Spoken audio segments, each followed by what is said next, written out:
Parlez-moi d'IA. Mesdames et messieurs, bonjour. Je suis un super ordinateur Karl, cerveau analytique de recherche et de liaison. C'est une machine qui ressent les choses. On nous raconte n'importe quoi sur l'IA. Alors, qu'est-ce que tu en dis, Kit? Moi, je n'en dis rien du tout. Que la créativité, elle reste du côté de l'humain. Parlez-moi d'IA, présenté par Jean-Philippe Clément. Bonjour à toutes et à tous. Aujourd'hui, notre invité du jour souhaite participer du lancement d'alerte sur les dangers extrêmes du développement de l'IA. En tout cas, c'est ma vision des choses. À travers son 3e livre sur l'IA, il pose un état des lieux documenté sur la situation pour nous dire que l'IA met l'humanité à la croisée des chemins, comme finalement un peu le nucléaire a pu le faire en son temps. Son propos vise à une prise de conscience forte et il propose des trajectoires, parfois exigeantes, mais envisageables pour pouvoir imaginer un avenir positif. Cause commune, 93.1 FM. Vous êtes bien sur Cause Commune, la voix des possibles, la voix des communs. Cause Commune que vous pouvez retrouver sur cause-commune.fm, sur son app mobile, et en FM sur 93.1 et le DAB+, à Paris. En podcast, c'est sur votre plateforme préférée, bien entendu, donc n'hésitez pas à nous mettre des étoiles, des pouces, ça nous fait connaître en fait, et puis ça nous récompense un petit peu quand même, globalement, et puis du coup ça manipule les algorithmes. Et... c'est cool de manipuler un algorithme. Vous écoutez Parlez-moi d'IA. Peut-être vous souvenez-vous, il y a un peu plus d'un an maintenant, des scènes de théâtre de boulevard que nous avons vécues en direct à la tête de l'entreprise phare de l'industrie de l'IA, OpenAI. En novembre 2023, Sam Altman est licencié par le conseil d'administration qui remet en doute sa sincérité sur la trajectoire des questions alors, de copyright et de RGPD, pourquoi pas, mais aussi de sûreté. Ça, c'était un mot qu'on ne connaissait pas encore dans l'IA. 5 jours plus tard, il est réintégré. Le conseil d'administration est complètement réorganisé. On connaîtra le détail du fait divers, mais certains ont évoqué des divergences fortes entre les dirigeants de OpenAI sur la manière de gérer le développement sûr et le bon alignement de la technologie au sein de l'entreprise. Car si on croit certains experts, le développement des capacités des systèmes d'IA est beaucoup plus rapide et prometteur que prévu initialement. Cela engendre une puissance d'action phénoménale que nous ne sommes peut-être pas en mesure de maîtriser totalement. Et cette capacité d'action, même si elle est mal maîtrisée, aiguise les appétits et nous lance collectivement dans une course folle aux conséquences potentiellement catastrophiques. Bon, le sujet est complexe, parfois flou, souvent controversé. On peut rapidement être effrayé, perdu, en proie au vertige. Heureusement, notre invité du jour a décidé de nous partager son décryptage de la situation. Il n'est pas à son coup d'essai dans le domaine de l'IA. Après Hypercréation, où il nous expliquait le potentiel créatif de l'IA, et Hyperprompt, le manuel de référence pour savoir parler avec des IA, il sort son 3e livre, Hyperarm, qui décortique et propose des lignes de compréhension de la situation au niveau géopolitique. Bonjour Flavien Charvet. Bonjour Jean-Philippe, merci de m'accueillir. Bienvenue dans le studio de Cause Commune.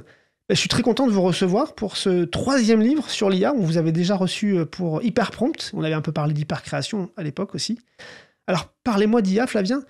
Comment se fait-il que vous ayez débuté l'écriture de ce 3e livre avec l'intention initiale, m'avez-vous dit, de parler d'IA et de questions environnementales, et qu'à l'arrivée, vous vous retrouviez avec un livre de géopolitique ?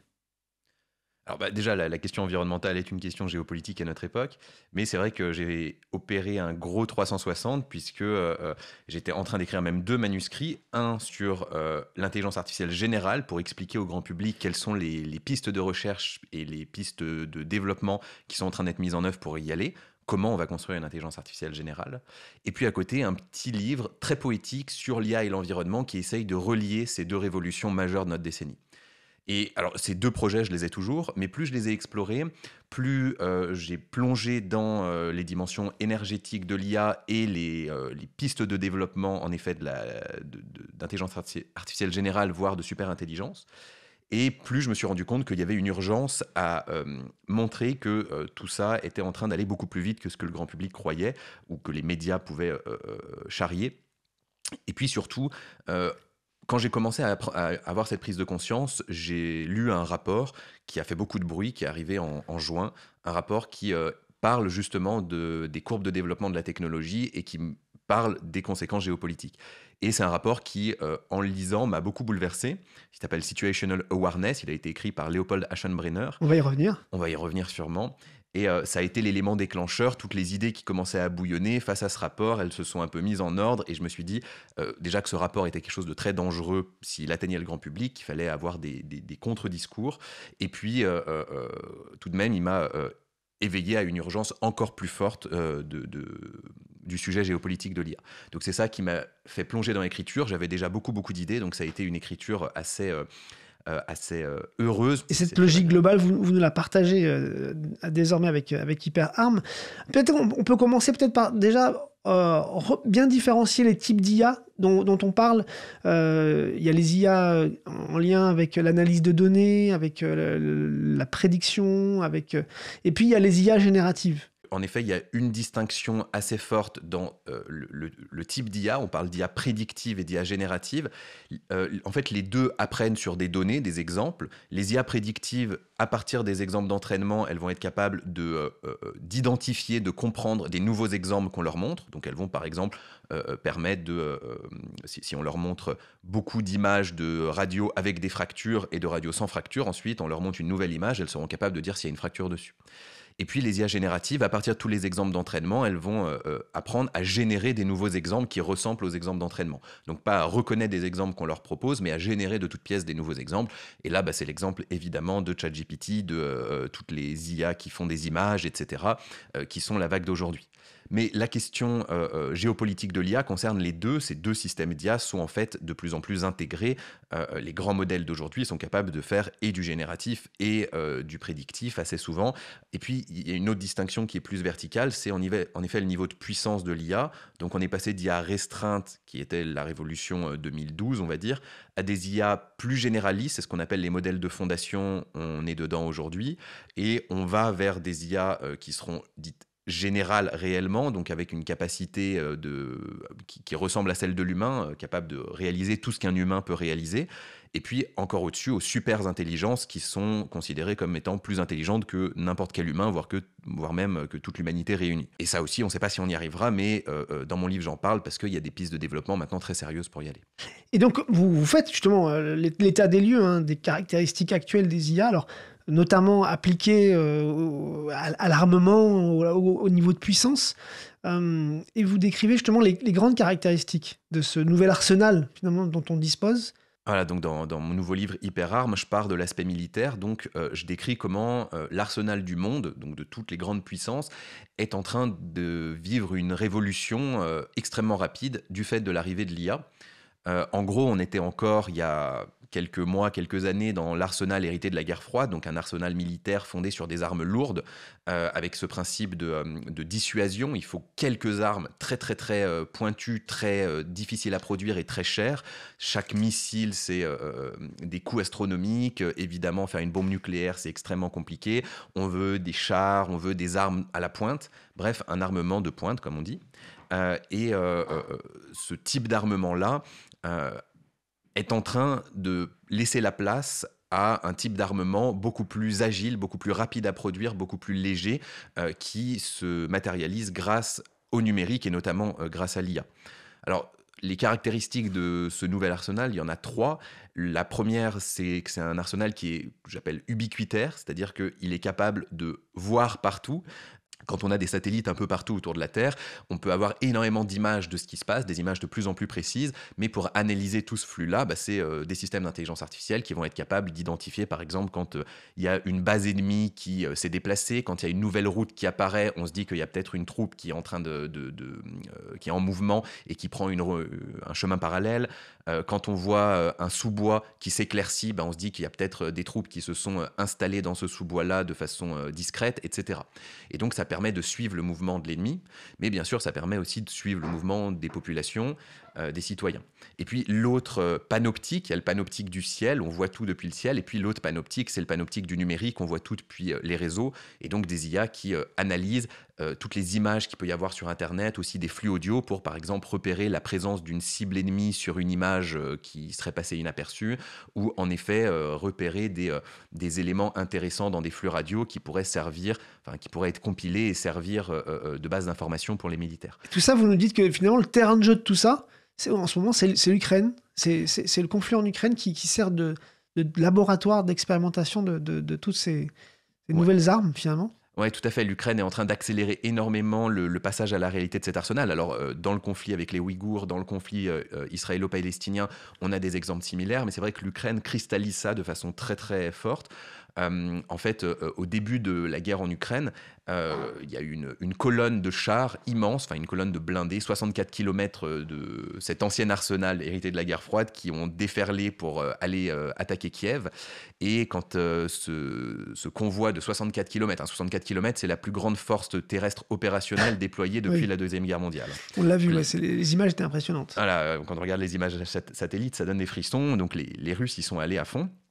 Et en fait, à l'approche de Kiev, la colonne de chars, donc tout le monde se disait qu'elle allait écraser Kiev, et il y a une équipe qui s'appelle Aerorozvidka, qui était composée d'une vingtaine de geeks, en fait, qui, pendant la nuit, avec des lunettes vision nocturne et des drones intelligents, s'est faufilé proche du convoi de tête. Et grâce à des drones, ils ont ciblé les chars de tête et ils ont fait exploser les chars de tête. Et en fait, on était sur une petite route, un peu boueuse sur le côté, et donc tous les autres chars, en essayant de contourner, ont commencé à s'empêtrer dans la boue, et ça a complètement arrêté le convoi. L'équipe a continué à envoyer des drones pour frapper des points de ravitaillement un peu critiques. Et au bout de 2 jours, le convoi a dû faire demi-tour et rentrer en Biélorussie. Donc 64 km de convoi de l'ancien arsenal bloqué par 20 geeks avec des drones légers du nouvel arsenal. Et donc ce moment, il est très critique et toute la suite de la guerre en Ukraine va avoir cette couleur-là avec des moyens énormes mis en place par les Russes avec un arsenal lourd et une réponse en face liée aux nouvelles technologies avec notamment la société Palantir qui va venir au cœur du gouvernement ukrainien pour apporter ces technologies d'intelligence artificielle et essayer de reproduire cet effet un peu David contre Goliath. Et ces nouvelles armes, en plus, via l'IA, en plus, elles sont autonomes. C'est-à-dire que les armées les lancent et elles se débrouillent toutes seules finalement pour atteindre leurs objectifs. Pour l'instant, dans le droit international, c'est pas encore clair. On n'a pas souvent des cas d'armes complètement autonomes. On a eu quelques cas, et c'était des cas qui dépassaient ce que normalement la loi militaire accepte. Mais en effet, on a la possibilité maintenant d'avoir des drones qui sont autonomes. C'est la deuxième caractéristique de cet arsenal. Donc, un drone autonome, il peut, ça c'est déjà le cas, repérer une cible, la verrouiller et la suivre en autonomie. Par contre, pour l'instant, le soldat est encore censé appuyer sur la gâchette au moment de tirer. Mais ce moment d'appui sur la gâchette, évidemment, il ajoute de la lenteur. Il faut qu'il y ait une connexion entre l'arme et le soldat qui peut être hacké, qui peut être perdu, etc. Et donc, de plus en plus, évidemment, il y a cette envie de donner complètement l'autonomie à l'arme et qu'elle puisse aussi tirer. Ça, c'est inquiétant, mais ce qui est encore le plus inquiétant, c'est que les nouveaux systèmes d'IA, notamment via GPT, enfin, c'est pas du GPT, mais des équivalents, font remonter l'autonomie beaucoup plus haut dans la chaîne de commandement. L'arme autonome, c'est ce qu'on a dans l'imaginaire collectif, mais la stratégie militaire qui s'autonomise, le fait qu'à un moment, ces systèmes deviennent des assistants pour les généraux, pour les commandants, pour choisir leur tactique, leur stratégie militaire, c'est une chose. Et puis c'est pareil, à un moment, quand la stratégie sera suffisamment bonne de la part de l'IA, pourquoi laisser encore le temps de l'humain qui doit comprendre la stratégie, accepter de la mettre en œuvre, etc. On branche la chaîne de commandement autonome à des armes autonomes et on voit ce qui se passe. On n'y est pas encore, mais le parallèle est quand même assez simple. C'est-à-dire qu'AlphaGo a appris tout seul à jouer au Go.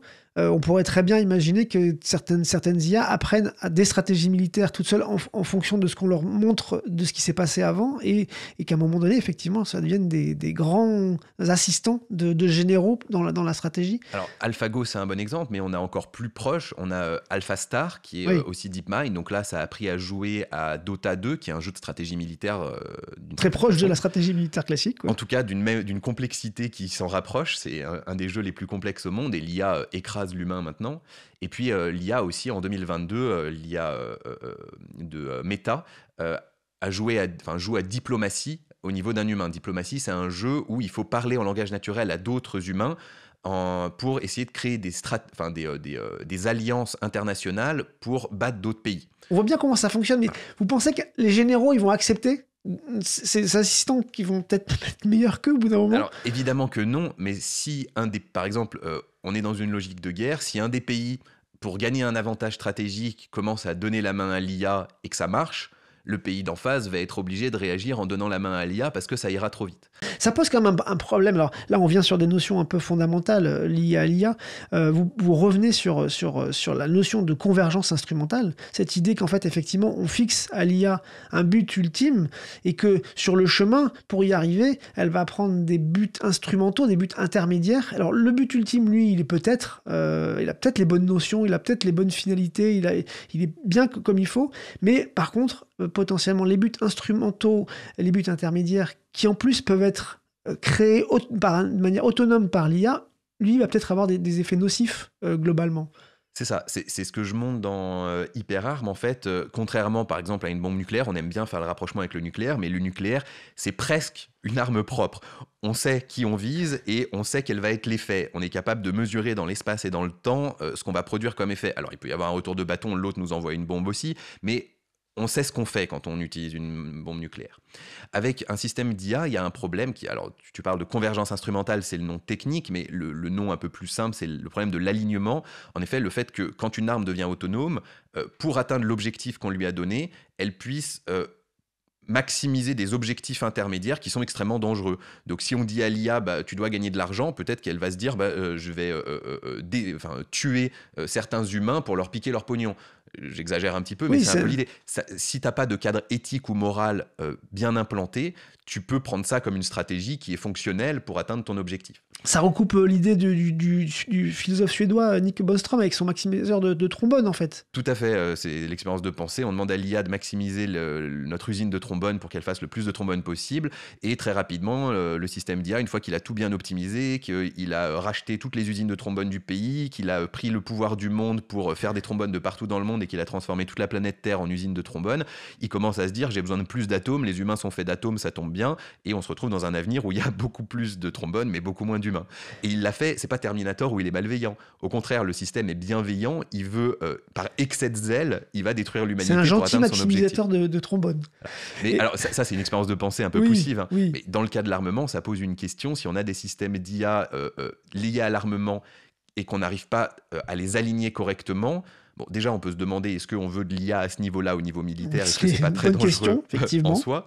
Mais si en plus ces systèmes-là commencent à produire des comportements qui sont pas ceux attendus par les militaires et qu'on perd un peu le contrôle, évidemment là on se retrouve dans de la science-fiction assez sombre.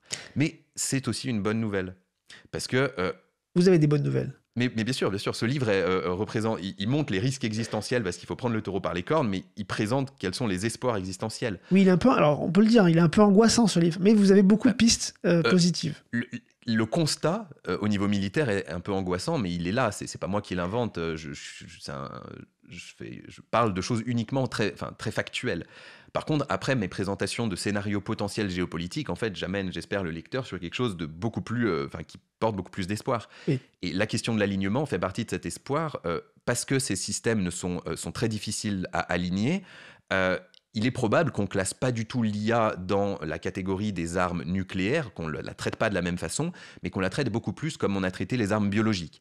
On n'a jamais eu de guerre biologique ouverte, il y a eu des débordements, mais on a quand même su, grâce à un grand traité qui a été mis en place au début des années 70, s'organiser collectivement et mondialement pour éviter qu'il y ait un armement biologique qui prolifère. Pourquoi ? Parce que les armes biologiques, c'est justement des armes un peu sales. Si on les envoie sur son voisin, c'est pas, on va dire, circonscrit dans le temps et dans l'espace. Il y a un gros risque que ça nous retombe dessus, que les virus se développent, qu'ils mutent, etc. Bref, on ne contrôle pas notre arme. Et c'est pour ça que les militaires et les gouvernements se sont dit « Ah non, on ne veut pas développer notre arsenal. C'est un arsenal qui risque de nous retomber dessus. Et en plus, c'est un arsenal qui est facile à développer. Donc si on commence à pousser ça, des petites puissances vont pouvoir s'armer et venir contrebalancer la puissance nucléaire qu'on a. Et donc, on va remettre en cause le fait qu'on est les seuls à avoir des armes de destruction massive. » Avec l'IA, on a exactement les mêmes caractéristiques. C'est peu contrôlable, ça risque de se retourner contre celui qui l'a lancé si l'IA n'est pas bien alignée. Et aujourd'hui, les IA les plus avancées, on ne sait pas comment les aligner. Et c'est massivement accessible. Si une super IA militaire existe, il suffit qu'un hacker arrive à faire sortir le code, et là, poum, on a une prolifération extrêmement rapide partout sur la planète. Bon, du coup, vous posez effectivement un état de fait avec beaucoup d'histoires, de chiffres, de documentation sur voilà, une IA qui est très forte, qui est désormais, qui va de plus en plus dans son autonomie, dans sa capacité même de résilience à travers les réseaux potentiellement, vous venez de le dire, qui se propage et qui pourrait rester en place.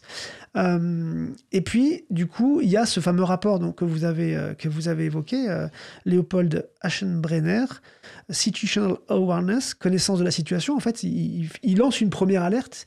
Et là, pour le coup, il nous parle de la capacité aujourd'hui à développer des IA monstrueuses, exceptionnellement puissantes.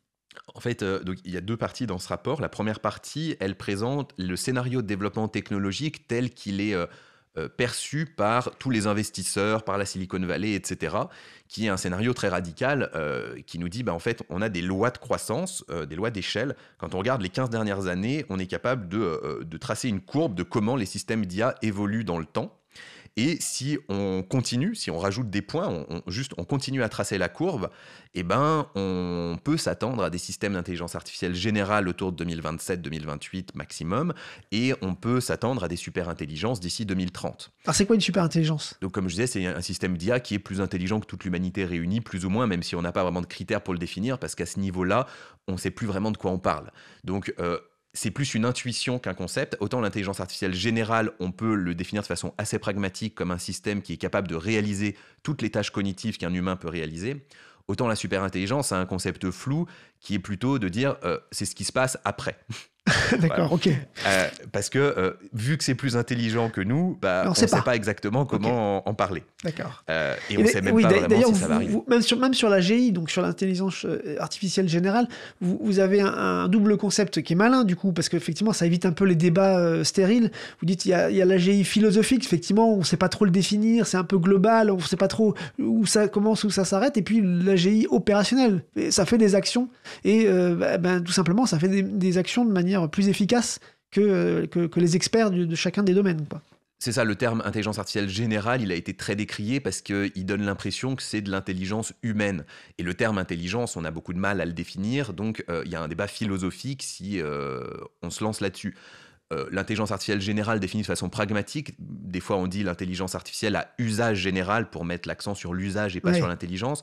On parle aussi d'intelligence artificielle capable, d'intelligence artificielle puissante. Il y a tous ces mots-là qui permettent d'avoir d'autres termes.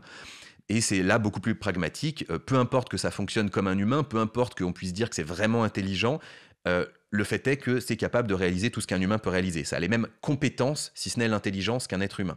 Et après, savoir si les compétences suffisent à définir l'intelligence, ça, c'est un autre débat plus compliqué. Et la super-intelligence, finalement, même si effectivement, on ne sait pas trop ce que c'est, puisque ça nous dépasse, mais ça permettrait de faire quoi ? Et donc, du coup, ça a quelles conséquences ? Notamment d'un point de vue militaire ou d'un point de vue géopolitique, c'est quoi les grandes conséquences ? Ça va être des problèmes de cybersécurité ? Ça va provoquer des problèmes globalement de maîtrise des systèmes numériques ? Alors, l'arsenal autour de l'IA tel qu'il est conçu, si on projette quelques années en avant avec les courbes de développement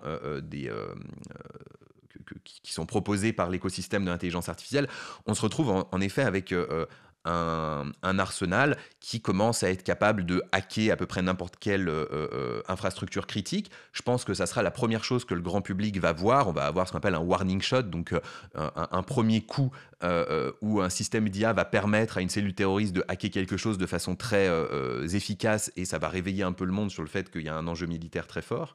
Mais si on pousse aussi un peu, il y a la capacité de systèmes très intelligents à faciliter énormément aussi la création justement de virus et à réactualiser la question des armes biologiques en mettant dans les mains de n'importe qui la capacité à en produire ou en tout cas à en conceptualiser. Il y a aussi, comme je l'évoquais tout à l'heure, le fait que ces systèmes commencent à inventer des nouvelles stratégies militaires extrêmement complexes et que c'est beaucoup plus systémique. Ça entraîne le système à manipuler la géopolitique mondiale sans que l'humanité s'en rende compte, grâce au réseau, grâce à des informations. À la désinformation, etc. Oui. Et que là, aujourd'hui, c'est encore des actions qui sont menées de façon volontaire pour... par exemple, en 2017, il y avait eu ce scandale de Cambridge Analytica pour faire élire Trump, mais on sait d'où ça vient. C'est encore l'humain qui utilise des algorithmes. Si des algorithmes deviennent de plus en plus autonomes, pour optimiser, par exemple, l'objectif pour les Américains d'écraser l'influence chinoise dans le monde occidental, disons, voilà, ça pourrait être logique de la part de l'armée américaine, et ben, le système d'IA va peut-être commencer à produire sur les réseaux énormément d'actions qui ne seront pas choisies action par la chaîne de commandement et qui vont entraîner des conséquences très imprévisibles par effet rebond sur la façon de penser de l'humanité, en fait. Donc voilà. cette super intelligence apparaît comme une hyper arme et du coup il y a une course qui se lance dans les grandes puissance pour arriver à maîtriser cette super intelligence. Il y a une course que vous décrivez aussi, du coup, essentiellement entre Chine et États-Unis. Alors, Vladimir Poutine a dit le premier qui a de l'intelligence artificielle générale est maître du monde. Donc, ça donne un peu le ton. Et en effet, il y a un risque que les États-Unis et la Chine, c'est pas encore le cas, ils sont pas dans une course à l'armement ouverte. Il y a une première course aux puces, aux processeurs pour entraîner des IA. Ça, oui, une course commerciale et technologique. Il n'y a pas une course à l'armement encore autour de l'IA. Mais quand on projette ce qui est en train de se passer dans la guerre en Ukraine, ce que ces arsenaux sont en train de devenir, on peut très facilement imaginer que à l'arrivée de l'horizon AGI, là, dans 1-2 ans, les États-Unis ou la Chine décident de rentrer dans une logique de course à l'armement et que, c'est la proposition de Leopold Aschenbrenner dans son rapport, on voit émerger, ou en tout cas on ne voit pas émerger, puisque de la part du grand public, ça sera secret, quelque chose qui ressemble au projet Manhattan qui a eu lieu pour le nucléaire pour développer de l'AGI, de l'intelligence artificielle générale, de la superintelligence en premier pour prendre le pouvoir. Et d'après vous, donc c'est quoi maintenant les scénarios à partir de là, des différentes puissances ? Le problème de ce scénario-là, c'est qu'il est un peu autoréalisateur. Si on commence à beaucoup raconter ça, d'une part, la Chine va se dire « Ok, donc les Occidentaux, ils sont en train à fond de se mettre sur un projet Manhattan, il faut qu'on rentre dans la course. » Et les gouvernements américains vont se dire « Ah, les experts sont en train de dire qu'il faut qu'on fasse une course à l'armement, donc allons-y. » Et donc, c'est là où il y a une alternative qui est en train de se structurer, heureusement. Il y a une ébullition de technodiplomatie, et la Chine est très active dessus. La Chine a bien plus parlé des risques et des enjeux d'alignement de ces systèmes-là que pour l'instant, par exemple, l'Europe. Mais il y a toute une technodiplomatie qui se met en place pour essayer non pas d'entrer dans un jeu de compétition et une sorte peut-être de projet Manhattan de l'IA, mais de mettre en place une coopération, une gouvernance internationale, comme aujourd'hui on en a une autour du nucléaire, comme on en a une autour des armes biologiques, pour qu'on s'organise collectivement pour faire émerger la technologie d'un point de vue civil, par exemple avec quelque chose comme un CERN de l'IA. Ok, on développe de l'intelligence artificielle générale pour avoir des retombées civiles et créer des nouveaux produits, résoudre des nouveaux problèmes, en créer aussi d'autres, comme le font tous les produits, évidemment, mais au moins, on n'est pas dans l'ordre de l'existentiel et du militaire. Et c'est là où l'Europe, du coup, a une carte à jouer importante. C'est là où, potentiellement, l'Europe a une carte à jouer, parce que, d'une part, elle s'affirme d'une certaine façon comme terrain neutre par rapport aux États-Unis et à la Chine. Elle a déjà perdu la course à la puissance brute, donc elle est un peu terrain neutre, et on voit déjà ça, les grands sommets, il y en a eu déjà 2, il y en a un 3e qui arrive à Paris en février, les grands sommets pour la sécurité de l'IA, qui réunissent les dirigeants pour parler de ces sujets-là, ces sommets ont déjà commencé, ils ont eu lieu pour l'instant en Angleterre, à Séoul et du coup à Paris en février 2025. Donc ils n'ont pas eu lieu aux États-Unis ou en Chine parce que l'Europe est un peu un terrain neutre. Et puis, quand on entend des propositions autour d'un projet comme un CERN de l'IA, on réactualise un petit peu ce qu'on a fait avec l'accélérateur de particules du CERN, justement. On entend beaucoup la Suisse comme, là aussi, un terrain neutre pour mettre ce grand projet scientifique. Bon, en tout cas, c'est votre piste d'atterrissage du livre Hyperarmes, le choix de l'Europe, le choix des capacités de gouvernance de l'Europe et peut-être les choix positifs pour l'humanité, carrément, en lien avec l'IA qui se débloque. Merci beaucoup, Flavien Chervier. C'est déjà l'heure de conclure cette émission. Merci pour ce décryptage. On retrouve du coup votre livre Hyperarm. Alors là, on a juste effleuré le sujet dans cette émission parce qu'il est beaucoup plus riche que tout ça et chacune des parties peut être développée. Vous êtes publié chez Nullius in Verba et vous êtes déjà d'ores et déjà en prévente au moment où on sort cette émission jusqu'à quasiment 19 janvier. Donc vous pouvez retrouver sur hyperarm.com. Tout à fait. Écoutez, merci beaucoup Flavien. Merci à vous. Et à bientôt. Merci à vous aussi, chers auditeurs. N'oubliez pas de liker cet épisode parce que ça manipule les algorithmes et c'est cool de manipuler les algorithmes. Restez sur 93.1 FM sur Cause Commune. Allez faire un tour sur causecommune.fm pour découvrir nos autres programmes. À bientôt.